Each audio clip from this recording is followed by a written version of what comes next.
boleh ngadak ke Komtar ke, boleh ngadak ke Terjaya ke, semua mazhab pandangan ulama hatta Syiah sekalipun mengadak ke Masjidil Haram. Cuma ada khilaf sedikit lah. Ain Kaabah itu sendiri atau memada dengan Masjidil Haram ataupun sebagainya. Cuma diperincikan oleh Syekh kita di sini supaya kita bagi faham. Tengok, daripada situlah ulama buat perbahasan. Sebab tu saya sebut tuk guru kita banyak jasa dia. Jasa mereka ni banyak. Mereka ringkaskan kepada kita daripada kitab-kitab besar. Kitab besar maksud saya macam Nihayatul Muhtaj, Tuhfatul Muhtaj, Mughnil Muhtaj. Banyaklah kitab-kitab fiqh besar banyak. Karangan Mawardinya, karangan Imam apa nama Juwaininya, banyak kitab. Kita ni ambil yang dia rasa kepenting untuk amalan kita, ambil. Bolehlah kitab-kitab macam Matul Badrin, Kashful Isam, kau tuan-tuan mengaji pondok, kan? Boleh itu tolak Sabil Muhtadin. Supaya apa? Supaya mudah kita beramal. Dia ada lagi ulama yang kemudian lagi karang lagi bagi ringkas. Sebab nak baca Matul Badrin pun bukan semua orang dia baca. Nak baca Muqatul Tulab ni pun payah juga. Buat ringkas lagi. Macam Zadul Muta'alim, kitab-kitab Fadhul Ain kecil-kecil. Supaya apa? Mudah kita beramal. Itu dia. Nak suruh kita pergi buka renggah Mughnil Muhtaj, bukan dia. Itu dia. Tu kena faham jasa-jasa tuk guru kita dulu. Tu kena faham. Jadi, ulama ataupun syekh kita sini sebut bahawa secara conclusionnya, ringkasnya, kalau kita berada di dalam Masjidil Haram, tuan-tuan buat umrah, buat haji dalam Masjidil Haram, jadi kita nampak Kaabah depan mata kita. Jadi selagi boleh kena badan kita tu seluruhan ataupun sebahagian besar badan kita tu menghadap ke Kaabah tu. Sebab tu dia lengkung Masjidil Haram tu, dia lengkung bulat begitu. Sekarang ni dia dalam proses pembesaran tu, sebab kalau kita perhati yang ada hari ni tak berapa nak bulat sungguh. Jadi dia nak buat bulat sungguh. Saya pergi 2017 hari tu, sebahagian siap yang menghadap ke pintu Malik Fahad. Tu besar sungguh. Dia tambah beza sungguh dengan yang saya pergi 2007 dengan 2017 tu. Beza sangat. Jadi rupanya saya duk parti tengok, dia nak buat lengkung betul. Yang boleh muat insya-Allah sampai 3 juta orang sekali semayang. Jadi tak ada dah nak semayang kat luar lah. Ni nama pergi Mekah, semayang dekat tepi hotel, ambil semayang kat kampung Jemuan ni lah. Kan? Jadi macam tu. Sebab siapa kita nak fadilat duduk dalam Masjidil Haram tu. Jadi kalau tuan-tuan duduk dalam Masjidil Haram tu, kalau betul-betul duduk dalam tu, nampak ataupun tak nampak, kita yakin kita kena menghadap sungguh Kaabah. Kalau kata di luar, macam ni duduk hotel, tapi hotel hari ni majoritinya nampak Kaabah tu. Kalau kita duduk tinggi, hotel tinggi tu nampak. Ini jenis spesies balok liat orang Kedah tu. Dah pergi Mekah dah, pergi dah Masjidil Haram, dah punya pembalas balok liat, nak duduk semayang di hotel juga. Tu menghadap Kaabah. Dapat tak pahala jemaah? Kalau orang semayang 2 orang tu dapatlah jemaah kot, tapi takkan sama dengan pahala semayang dalam Masjidil Haram. Jadi kalau kita duduk di luar dua Masjidil Haram tu, ya, sekurang-kurangnya kita menghadap Masjidil Haram. Kalau kita luar pada kota Mekah, contoh Tanah Im ke apa ke, menghadap ke arah tanah Mekah. Kalau kita di luar macam tanah Melayu kita ni, ya Allah, 8,000, 9,000 kilometer nak sampai. Ulama kata memada dah menghadap ke arah tu, syatrah, menghadap ke arah. Tak mau tepatnya, tak maunya tepat. Jadi ikut kiraan ulama falak kita, duk kira lebih kurang yang duk sebenarnya tanah Melayu kita daripada Perlis sampai ke Johor ni jarak ataupun degree dia antara 290 hingga 292 darjah. 2 darjah tu tak lari jauh mana, maknanya lebih kurang tu. Jadilah kalau kita ngadap itu kira okey lah. Mana mengadap ke arah Mekah lah. Jangan ngadap ke arah Bangkok sudah. Tu kacau. Jadi boleh tu secara ringkas. Sebab apa nak bagi mudah. Islam tu mudah. Tapi tak dipermudahkan. Tu kena faham.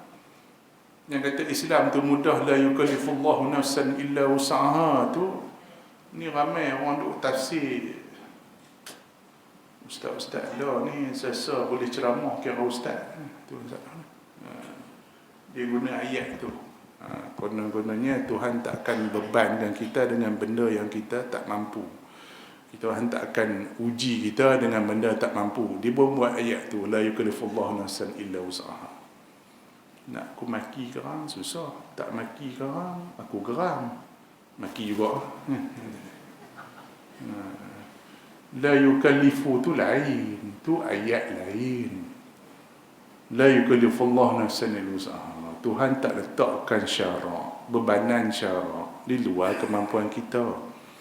Maknanya nak semayang ni kita mampu buat. Menghadap kiblat bukanlah susah sangat. Dan ni teknologi semua ada. Tutup aurat. Semayang pula mana-mana pun boleh, tak ada masalah. Taklah berat mana. Yang dikatakan ujian itu dalam ayat lain, dalam surah yang sama. Wala tuhammilna ma la taqata lana bih. Kita dah baca tu. Jangan kamu pikul atas kami benda yang kami tak mampu pikul. Jadi ulama Asy'ariyah mengatakan bahawa bila kita minta benda macam tu, maknanya harus tak Tuhan beban kita benda yang kita tak mampu, harus bagi Allah Ta'ala. Sebab tu kita minta jangan. Macam kita minta supaya Tuhan terima ibadat kita, Tuhan terima taubat kita. Boleh tak Tuhan tak terima? Boleh. Sebab tu kita minta Tuhan terima. Macam tu.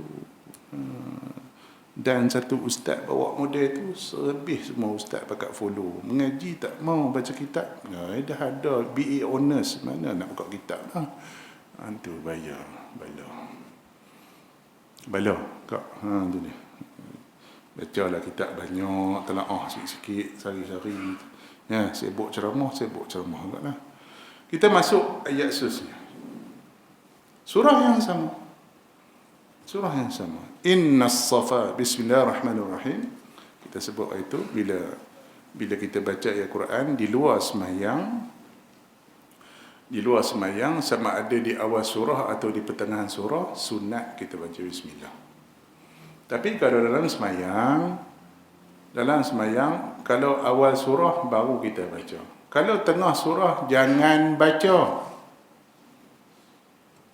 Ni kena clear benda ni, kena clear. Awal kitab tu kita dah bincang. Kalau tengah surah kita tentu baca tilka rusul fad, maklum al-hafiz kan. Balik Mesir, balik Jordan, keluar Mahat Hafiz. Jadi imam. Anak balik Mesir pun, saya balik Mesir pun baca macam tu lah. Ya orang kampungnya seronok. Ustaz baca Quran. Habis tu yang untuk imam baca Qul-Huwallah bukan Quran ke apa, aku tak tahu. Kakak seronok. Layan terawih pula kan. Tu dia. Jadi kalau baca tengah surah macam tu, tilka rusul ke, walaupun nampak awal juzuk bukan surah, tak sama. Dia tetap di tengah surah. Maka bila di tengah surah, dalam sembahyang tak perlu baca bismillah. Ada juga tu imam baca pelan-pelan. Bismillahirrahmanirrahim. Tilka tak ada. Faham tak ada. Jangan duk terbiang pergi baca. Jangan terbiang. Sebab apa? Sebab dia di tengah surah memang tak ada bismillah di situ. Lain kita di luar solat. Sebab bila kita di luar solat, idza qara'tal Quran fasta'iz billahi minasyaitanir rajim. Maka bila kita baca Quran, kita baca auzubillah, dah kita baca bismillah. Itu lain. Dia mana baca Quran di luar solat, dalam sembahyang lain. Itu kena faham. Baik. Bismillahirrahmanirrahim. Innas safa wal marwah min sya'airillah. Safa tu kalau kita belajar bahasa Arab, dia dipanggil isim maksur, pindah bahasa Arab. Dia ada setengah-setengah isim dalam bahasa Arab ni, ujung dia tu ada alif ataupun waw ataupun ya. Dia ada setengah-setengah perkataan dalam bahasa Arab ni, ujung kalimat dia tu ada alif ataupun waw ataupun ya. Ni kata ulama nahu, dia jadi kacau sikit. Pasal apa kacau? Nak baca tu susah sikit.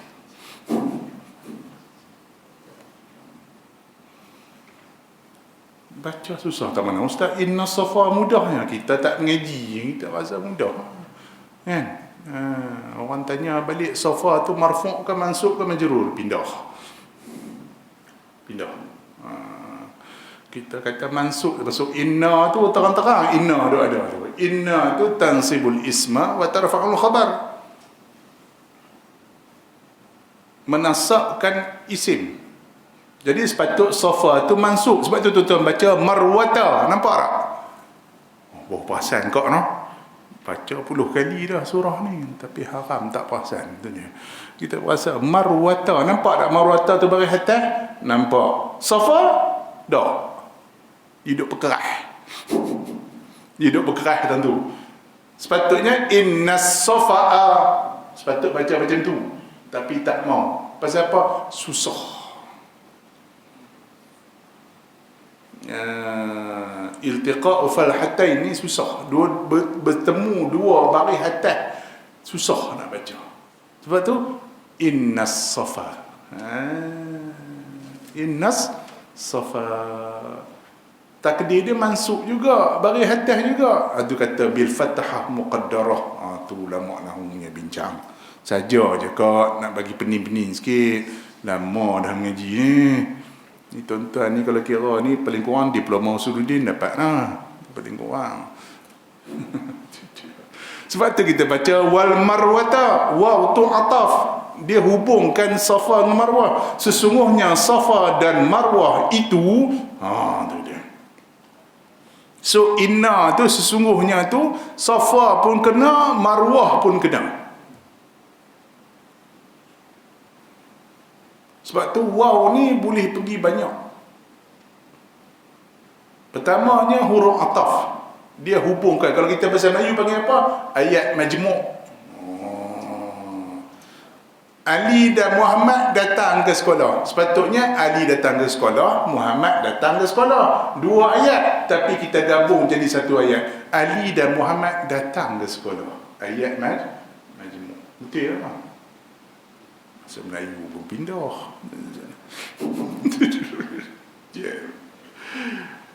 Jam. Bahasa Arab dia ada dipanggil ataf di situ. Waw tu. Waw ataf. Li mutlaqil jam'i. Mutlaqul jam'i maknanya apa? Sama aja level dia. Safa dengan Marwah sama level, sebab tu sebut waw. Waw tu juga maksudnya lil mughayarah, maknanya tak sama. Safa lain, Marwah lain. Itu bahasa Arab. Sebab tu mengaji agama ni nak tak nak kena ada bahasa Arab. Kalau bahasa Melayu tak cukup. Tak cukup. Pasal apa? Nak ceritakan Safa tu lain, Marwah tu lain. Waw tu punya fungsi. Nak cerita lagi. Habis tu nak start mana dulu ustaz? Kalau buat syar'i ni nak start Safa dulu ke Marwah dulu? Jadi Nabi sebut dalam hadis, sebut mulakan dengan apa yang Tuhan mula dalam Quran. Apa dia? Start dekat Safa dulu. Safa ke Marwah 1. Marwah patah balik Safa 2. Tu gak 7. Ada yang pi kira pi patah balik 1, pindah. Tuan-tuan bayang, dia pi daripada start Safa pi Marwah patah balik kira 1. Pi lagi sini patah balik 2. Lepas sa'i kurus. Hilang 400 kalori.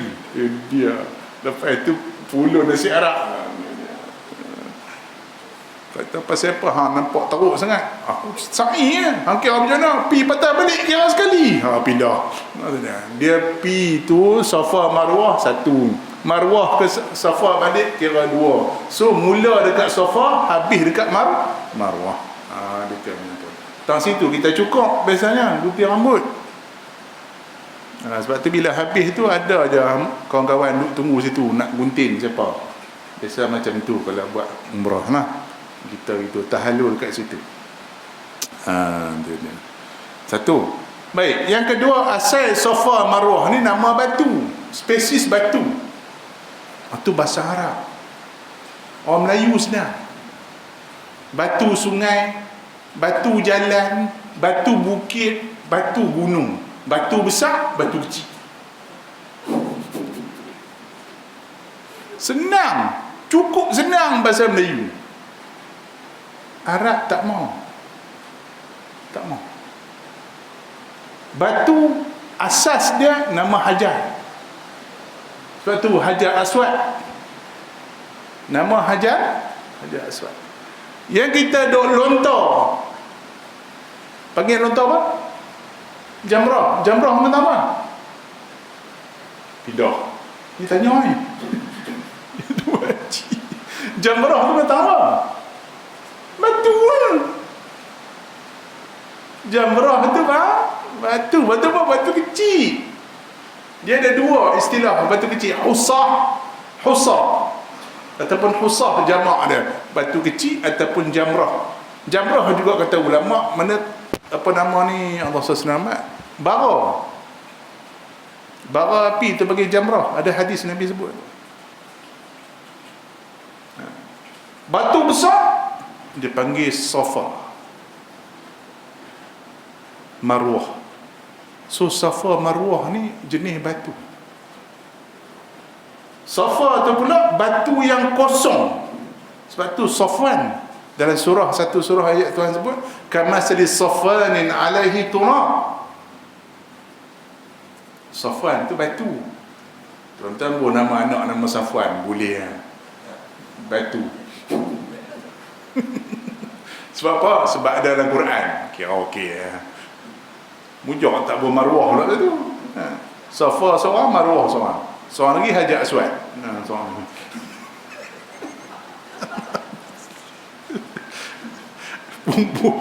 Bubuh suka. Tapi tak apa, sebab ada seorang sahabat Nabi nama Safwan. Dalam ramai-ramai sahabat Nabi tu ada seorang nama Safwan. Safwan ni antara sahabat Nabi yang paling berani. Dia kalau jalan dalam kafilah ni, tahu kafilah? Kira naik unta musafir padang pasir ni, dia paling jauh sekali, duduk last, duduk belakang sekali. Kalau tuan-tuan jalan dalam gelap, tuan-tuan duduk depan ke belakang? Duduk tak tengok, selamat sikit. Kalau depan rimau terkam ke depan, orang depan kena dulu. Kalau belakang nak terkam, orang belakang kena dulu. Baik duduk tak tengok, selamat sikit. Kan? Tu kita punya mentaliti. Tapi seorang sahabat nama Safwan ni, dia duduk belakang. Itu cara orang dulu jalan kat padang pasir. Pasal apa? Sebab kalau ada musuh datang, dia tahu dulu. Dia jenis telinga cekak ni. Kalau orang kita panggil pengakak. Scout. Dia telinga jenis cekak ni. Dengar bunyi kuda jauh, dia tahu dah. Dia boleh pecut. So dia ada jarak jauh. So dia ada dapat dengar musuh dia jauh dah. So dia boleh hambat bagi tahu kafilah dah menyorok ke apa. Ni Safwan ni. Andai kita tak nak pasal baru tengah malam nak pergi jamban, dia takut dah. Sembang kemat, misal melintang, baru bunyi kucing terjun kencing dan hati-hati sembang kemat. Tu rasa dah. Kan? Ni Safwan. Itu jadi cerita tu. Satu hari berlaku bila Sayyidina Aisyah ikut satu rombongan. Nabi tak ikut. Allahualam, saya tak ingat ke mana Aisyah pergi rombongan satu. Jadi duk tengah-tengah duk rehat-rehat tu, Aisyah pergi buang air. Dulu bukan ada jamban. Jenuh pergi jauh lah daripada orang lain nak buang air. Pergi buang air gamaknya lama. Yang duduk kafilah ni dah habis rehat dah, bangkit. Tinggal Aisyah seorang-seorang tengah padang pasir. Sebab Aisyah ni duduk atas satu macam unta tu, ada apa, tanglung apa ni, yang duduk atas unta, yang tuan-tuan tengok yang macam raja-raja dulu anak-anak raja dulu tu, yang macam ada tanggung lantak lah apa, aku tak tahu. Jadi depa tengok, depa ingat Aisyah ada dalam tu, hormat isteri Nabi, takkan Nabi jenguk macam tu. Jadi dia jalan. Aisyah lepas buang air tu tengok, lebuh orang unta habis semua, tak ada. Duduk nunggu seorang, tak tahu apa lagi duduk. Datang Safwan ni, nampak ada orang tak tahu kasih. Tuan-tuan nak konti tak? Nak tanya? Kalau tuan-tuan lalu tengah-tengah gelap tu, nampak ada orang tahan, nak berhenti je? Tak. Kalau aku pun tak berhenti, ampui bagi hang situ, tak berhenti. Tapi jenis orang berani kan, berhenti tengok siapa dia. No, Saidatina Aisyah. Jadi apa Safwan buat? Safwan pun turun daripada kuda dia, bagi Aisyah naik ke kuda. Jadi Safwan musung kuda tu sampai ke Madinah. Itu yang jadi fitnah lepas tu. Peristiwa tu menyebabkan jadi fitnah. Adalah mulut-mulut jahat kata Aisyah buat kerja tak semiak dengan Safwan, na'udzubillah. Ni orang nak buat cerita jahat ni bang, macam-macam cerita. Itu jadi fitnah yang akhirnya Tuhan sebut, jawab. Okey, tu Safwan yang cerita. Jadi Safa ni merujuk pada batu yang tak ada tanah apa. Marwah tu pula batu licin, jenis batu yang licin, jenis cantiknya batu lah. Tapi lah ni tuan-tuan tengok, tak tahu sama tak boleh nak beza ni, dulu punya cerita. Sebab tu nama tu akhirnya diitlakkan kepada Safa dengan Marwah. So Safa Marwah ni asalnya bukit batu. Tapi hari ni kalau tuan-tuan pergi sa'i sana, saya masa 2007 tu lain, mai 2007 aku dah lain lah. Dia dah ada 2-3 tingkat dah sa'i tu. Kalau tuan-tuan nak merasa pijak bukit Safa Marwah tu, lalu ke bawah, hak real bawah tu, bolehlah merasa naik. Tapi kalau naik motor cabuk tu kan, dia main kat atas, dia pusing dia macam robot kuala dia buat, tak jejak dah Safa Marwah, tak jejak. Tapi kalau tuan-tuan duduk bawah, merasalah naik pijak batu Safa Marwah tu. Kalau larat, lutut okey lagi, gawat tak ada lagi. Sebab tu kalau boleh pergi buat haji umrah ni tengah sihat, ni lutut pun dah gawat dah, pinggang pun dah jam, baru pergi Mekah. Semua upah orang boleh lah, tapi tak, kita punya kesan ibadat tu kurang. Min sya'airillah, antara tanda-tanda kebesaran Allah Ta'ala. Baik, tanda-tanda kebesaran Allah tu besar kan? Sebab syair tu jamak bagi syair, plural bagi syair. Apa dia? Alamah, tanda. Tanda Allah ada kan? Tak. Itu takwil lah. Ni pok-pok yang pekak tak nak takwil Quran ni, dia tani pun dia reti faham lah sepatutnya. Baik, Safa Marwah tu tempat Tuhan duduk kat situ kan? Bukan. Tu idafat tu kan? Tanda Tuhan. Cuma ulama' bubuh dalam kurungan tanda kebesaran Tuhan. Kalau direct translation, tanda Tuhan, Tuhan duduk situ kan? Dah. Tentu dia takwil lah. Tu kita takwil lah Ustaz. Sebab apa? Kita kata syair Allah tu bukan Tuhan duduk kat situ, tanda-tanda kebesaran Allah. Pandai pula tentu hang takwil tu. Tang lain dia buat hang tak takwil. Tu mula nak katuk kepala orang tentu. Geram. Kan? Tentu kita faham. Idafat tu. Macam yuzil sab'atun yuzillumullah tahta zillihi yawma la zilla illa zilluh 7 golongan yang Tuhan lindung daripada mahsyar besok, ya, 7 golongan yang dapat perlindungan. Tidak ada siapa pun perlindungan yang ada masa tu melainkan perlindungan Allah. Zil tu naungan, bayang-bayang. Baik Tuhan ada bayang lah. Tidak. Tuhan ada bayang lah. Macam pokok tu, macam bangunan ada bayang ni tu. Ulama takwil masuk perlindungan tu ialah perlindungan arash, bukan Tuhan duduk atas jadi bayang macam tu, bukan. Takwil lah tu. Ini kena faham. Faman hajjal baita aw i'tamara, barang siapa buat haji ke bait, dan bait situ asal bait tu rumah, tapi bila ada alif lam situ, alif lam tu lil ahdi. Tu tuan-tuan menarik mengaji bahasa Arab, seronok tuan-tuan. Alif lam ni ada banyak macam alhamdulillah, kita bincang hari tu. Awal-awal kita baca Fatihah tu kan, alhamdulillah, alham tu alif lam tu lil jinsi, mana semua jenis puji masuk dalam tu. Sini alif lam tu lil ahdi, maknanya apa? Asalnya umum jadi khusus. Semua rumah ke? Bukan. Itu tuan-tuan boleh buat haji kat rumah. Ni baca ayat ni, faman hajjal bait, siapa buat haji kat rumah, pindah. Tuan-tuan pergi buat haji kat rumah sendiri, ustaz saya boleh buat haji.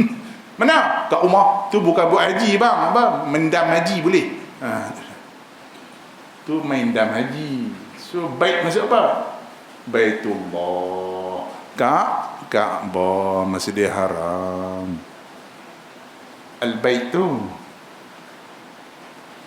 dikhususkan daripada umum jadi khusus, iaitu apa? Masjidil Haram. Awil atamara ataupun buat umrah.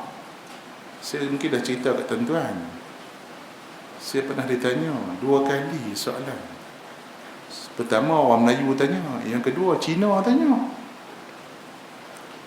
Yang Melayu tanya, ustaz, pasal apa haji tu dipanggil manasik?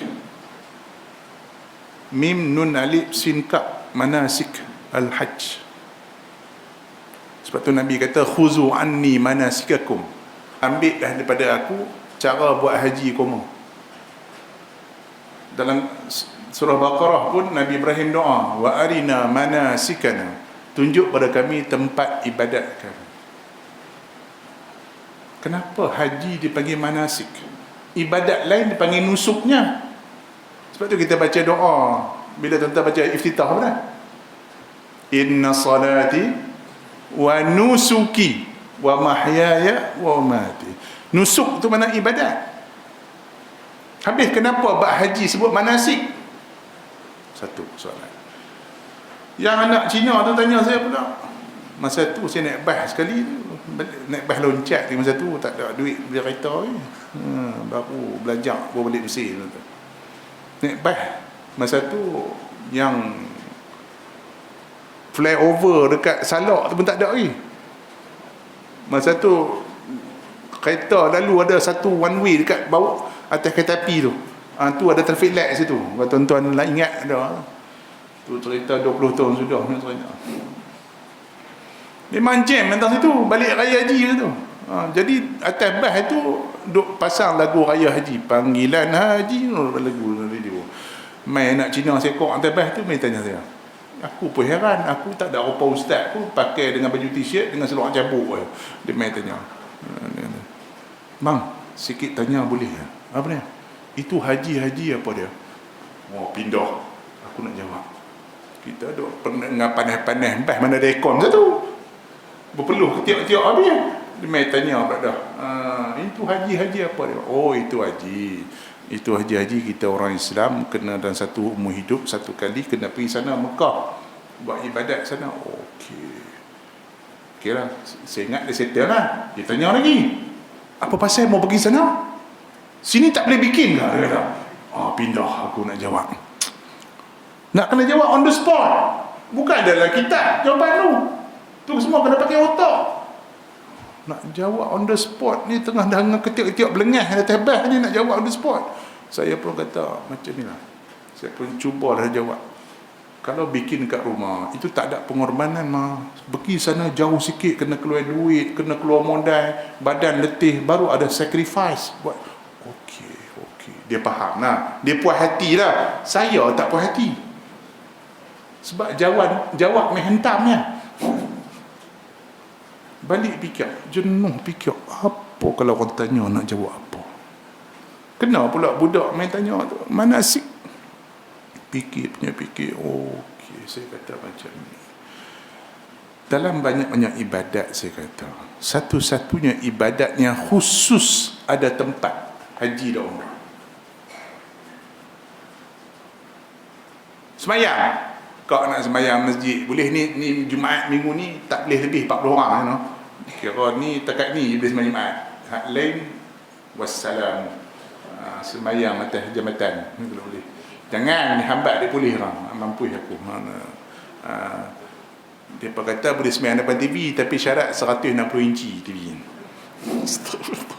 Tu fatwa gila. Tak payah semayang dekat rumah. Nampak di mana? Masyaqqah, masalah. Okey. Apa aku nak cerita tadi, nak lupa. Tak boleh semayang kat masjid, semayang kat rumah. Kat rumah tak dan. Macam hari tu kan, highway jam, semayang tepi highway, tak ada masalah. Saya hari tu dah Zuhur nak habis dah, pukul 4 dah. Zuhur tak semayang ni, mandi sungai, buat anak-anak mandi tepi sungai. Orang pakai tengok. Semayang tepi sungai. Habis semayang, bini aku cakap, bang, dia duk tengok abang semayang. Dia berkata ada orang semayang tepi sungai. Saya kata tu mujuk aku semayang tepi sungai, belum aku semayang dalam sungai lagi. Kalau aku semayang dalam sungai, rasa aku orang buka rakam masuk YouTube. Apa masalah? Mana-mana tempat boleh semayang. Zakat lagi senang, online je lah ni. Pakai handphone sambil, jangan sambil berak lah, huduh sangat kan. Sambil naik bas boleh bayar zakat.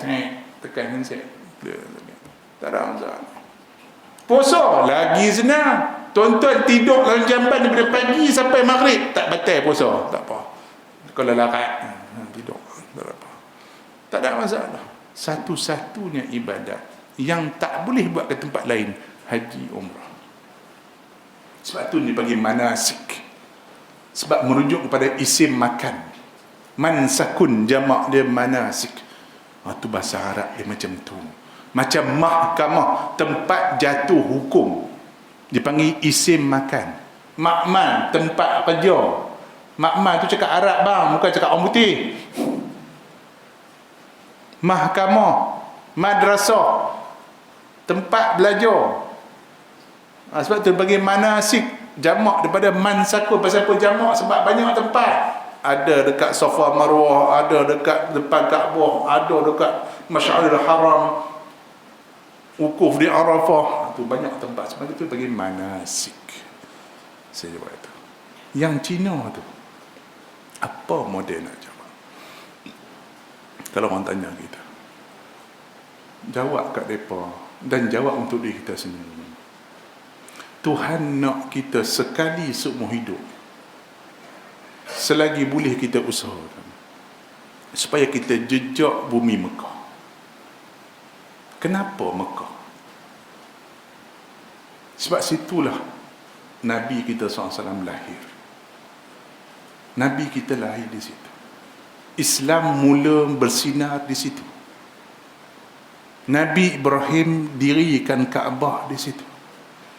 Bila tuan-tuan jejak je bumi Mekah, Masjidil Haram ni, ingat Nabi Ibrahim pernah ada sini. Tuan-tuan lalu Safa Marwah, ingat Hajar pernah lalu sini. Ditinggalkan oleh Nabi Ibrahim AS fi wadin ghairi zi zar'in, di satu lembah yang tidak ada tanaman, apa pun tak ada Mekah, zero. Tapi tingginya keyakinan Nabi Ibrahim AS kepada Allah Ta'ala, ditinggalkan isteri yang tengah syarat mengandung di tengah-tengah padang pasir. Kat rumah kita beras 14 gantang ada, bihun 13 bungkus ada, mi segera 30 kampit ada, gula 20 kilo ada, duit dalam bank 3-4 ribu, gelam emas 3-4 urat ada. Duk mengeluh ni. Daki aku tak sayang kat aku. La ilaha illallah Rasulullah.